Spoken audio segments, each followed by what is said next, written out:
Hello and welcome to Fretboard 101. My name is Kyron and today I'm just going to give you guys a quick lesson on navigating this beauty right here. If you want to start learning how to play chords, what you're going to need to know first is how to navigate the fretboard. Okay, you need to know exactly what strings you need to hold down and where exactly you need to hold them down.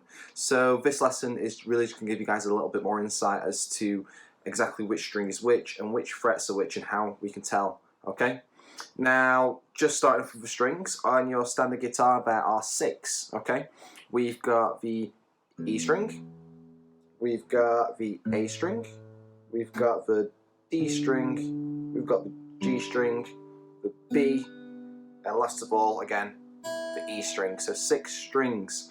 I always just remember them with Eddie, A, Dynamite, Goodbye, Eddie, starting at the top, going down to the bottom. On the topic of strings as well, they are numbered. If you didn't want to give them letters, you can call them by the numbers. So the top string here, this is string number 6. String number 5 is below that, and then we go 4, 3, 2, and 1 is right down at the bottom. Next we're onto the actual frets themselves. So if you see these wonderful little metallic markers working all the way down my fretboard, those are our fret markers, okay?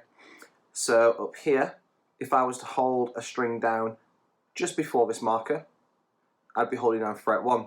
Just before this marker, I'm holding down fret 3. Just before this marker, that one's fret 7. Okay?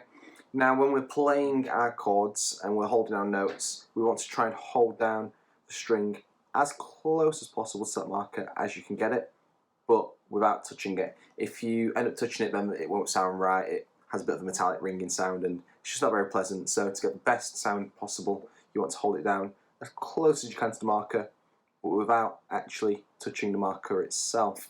And that is just universal for all the chords that you'll be learning to play. So to give you a breakdown of fretboard again, fret 1, fret 2, fret 3, 4, 5, 6, 7, 8, 9, onwards. What you might find useful when you're playing, just because sometimes it might be difficult to judge exactly which fret you're going to, where you need to be, etc., etc., are these markers right here. So these serve as a bit of a quick reference for you, so you know exactly where on the fretboard you are. I know that this marker here is fret 5, so naturally this is 4 and this is 6. Over here we've got fret 9, so I know that this is 10, this is 8, and it just makes it a lot easier to navigate.